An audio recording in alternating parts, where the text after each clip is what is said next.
একই রকম ভাবে হিন্দুরা অত্যাচারিত হচ্ছে, তবে ইউনূসের সময়টা বেশি অত্যাচারিত হয়েছে। জিহাদি আছে বাংলাদেশে, তারা তারা এই ভারতকে শত্রু বলে মনে করে। কারণ অনেক মাদ্রাসা মসজিদে এই অমুসলিমদের প্রতি ঘৃণা শেখানো হয় সেই বাচ্চা বয়স থেকে। প্রিয় দর্শক, আজকে আমি এই মুহূর্তে রয়েছি কলকাতার জ্ঞান মনন সৃজনের একেবারে প্রাণকেন্দ্র নন্দনের পাশে বাংলা একাডেমিতে। আর আজকে বাংলা একাডেমির সভাগৃহে যে ঘটনার সাক্ষী হলো, সেই ঘটনা কিন্তু আগামী বেশ কয়েকদিন, বলা ভালো আগামী কয়েক সপ্তাহ কিংবা আগামী দিনে বড়সড় এক বিতর্কের জন্ম দিল। কি সেই বিতর্ক?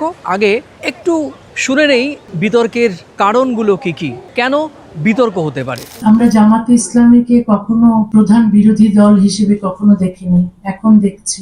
এখন তারা সংসদে বসছে। প্রধান বিরোধী দল যদি আওয়ামী লীগ থাকতো তাহলে ভালো হতো, কিন্তু এখন যেহেতু আওয়ামী লীগকে ব্যান করেছে, তাই প্রধান বিরোধী দল হিসেবে জামাতে ইসলামী আছে, এবং এটা কখনোই ভালো লক্ষণ নয়। বাংলাদেশের যে 2024-এ যে ছাত্র আন্দোলন হয়েছিল, সেই ছাত্র আন্দোলন আমাদের বোকা বানিয়েছে। প্রমাণ পেয়েছে যে আসলে এই আন্দোলনের পেছনে জিহাদিরা ছিল। কিন্তু কিছু পাকিস্তানপন্থী জিহাদি আছে বাংলাদেশে, তারা তারা এই ভারতকে শত্রু বলে মনে করে। কারণ অনেক মাদ্রাসা মসজিদে এই অমুসলিমদের প্রতি ঘৃণা শেখানো হয় সেই বাচ্চা বয়স থেকে।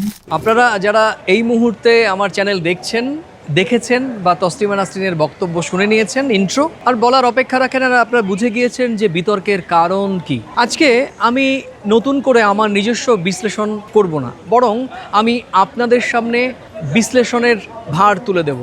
কেন এই বিশ্লেষণের ভার তুলে দেব? কারণ তসলিমা নাসরিন ঠিক বেছে বেছে কয়েকটি প্রসঙ্গে কথা বলেছেন। আমি বলবো বিস্ফোরক অভিযোগ তুলেছেন এবং দাবি করেছেন, জানিয়ে অবশ্যই আপনাদের মধ্যে নিজস্ব মতামত বা পাল্টা প্রতিক্রিয়া তৈরি হবে। শেখ হাসিনা ফিরতে চান, তার আমি জানি না যে তার পক্ষে ফেরা সম্ভব হবে কিনা। আমি চাই যে তিনি যেন ফিরুন, দেশে একজন দেশে যেন গণতন্ত্র টিকে থাকে।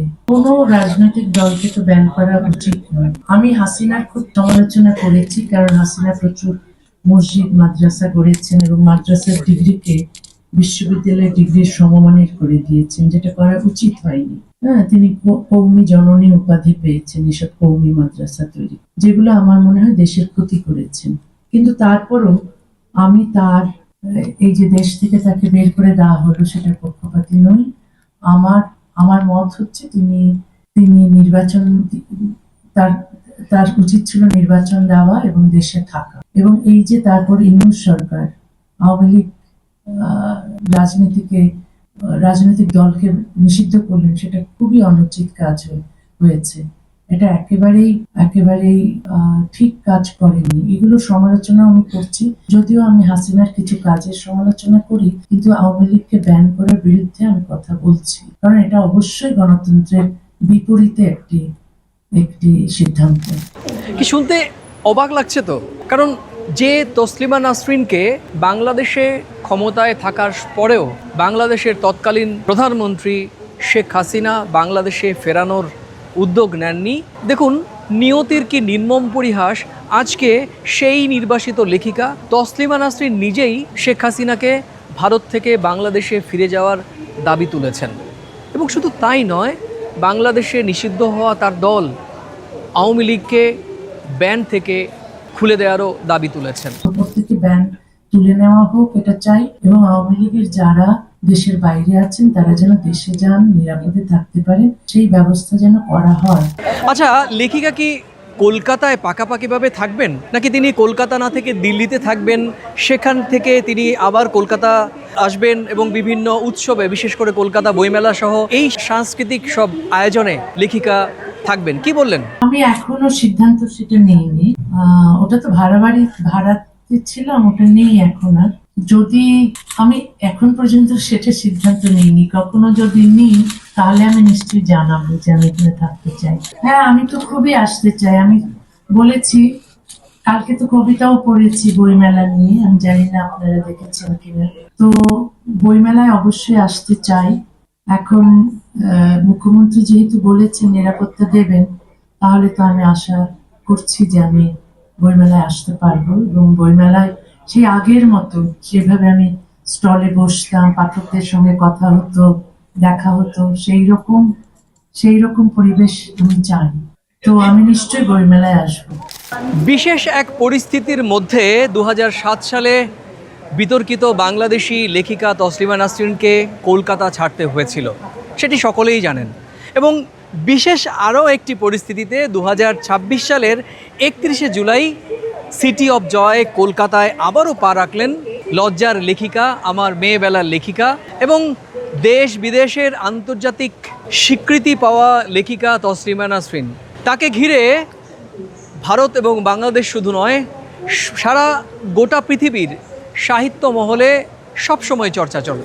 ফলে তসলিমা নাসরিনের যে কোনো মন্তব্য, সেটি বিতর্কিত হোক কিংবা স্বাভাবিক হোক, সেগুলো নিয়ে আলোচনা চলবেই। আমাদের নজর থাকবে তসলিমা নাসরিনের আজ অর্থাৎ 2রা আগস্ট কলকাতার বাংলা একাডেমি সভাগৃহে যে দাবি, যে অভিযোগ, যে শরীরী ভাষা সাংবাদিকদের সামনে প্রকাশ পেল, সেটি নিয়ে আগামীতে সেরকমভাবেই বিতর্ক চলবে। আমাদের নজর থাকবে সেদিকেই। তো আজ এ পর্যন্তই, আবার দেখা হবে নতুন কোনো প্রাসঙ্গিক বিষয় নিয়ে। ততক্ষণ ভালো থাকুন, সুস্থ থাকুন আর নিরাপদে থাকুন। আর হ্যাঁ, আজকে কিন্তু আমি নিজস্ব কোনো মন্তব্য বা বিশ্লেষণে গেলাম না, কারণ যা বলার সেটি বলেছেন বাংলাদেশের বিতর্কিত লেখিকা তসলিমা নাসরিন। বাকি সমালোচনার ভার আপনাদের হাতেই। বাংলাদেশের যে 2024-এ যে ছাত্র আন্দোলন হয়েছিল, সেই ছাত্র আন্দোলন বাংলাদেশের 24-এ আমাদের বোকা বানিয়েছিল। কারণ আমরা ভেবেছিলাম সত্যিকার সব ছাত্ররা এসেছে, তারা কোটা চাইছে না, কোটা উঠিয়ে দিতে চাইছে। তো ঠিক আছে, এটা হতেই পারে। শেখ হাসিনা তখন বলেছিলেন ঠিক আছে, ওটা সংশোধন করে দিচ্ছে, কিন্তু শেষ পর্যন্ত সরকার পতনের আন্দোলনে গেছে এবং সরকার পতন হয়েছে এবং আমরা টের পেয়েছি, দেখেছি, প্রমাণ পেয়েছি যে আসলে এই আন্দোলনের পেছনে জিহাদিরা ছিল এবং জিহাদিরাই পরে দখল করেছে দেশ। বাংলাদেশ এবং ভারতের রিলেশনটা ভবিষ্যতে কি হতে পারে, সেটা তো দুই দেশের রাজনীতিকরাই ভালো বলতে পারবেন, আমি তো ভালো বলতে পারবো না। তবে আমি আশা করি দুই দেশের সম্পর্ক বন্ধুত্বপূর্ণ হোক। আমরা যারা মুক্তিযুদ্ধে বিশ্বাস করি এবং আমরা যারা বাংলাদেশের স্বাধীনতায় বিশ্বাস করি, তারা ভারতের এই অবদানকে আমরা সবসময় স্বীকার করি। কিন্তু কিছু পাকিস্তানপন্থী জিহাদি আছে বাংলাদেশে, তারা এই ভারতকে শত্রু বলে মনে করে।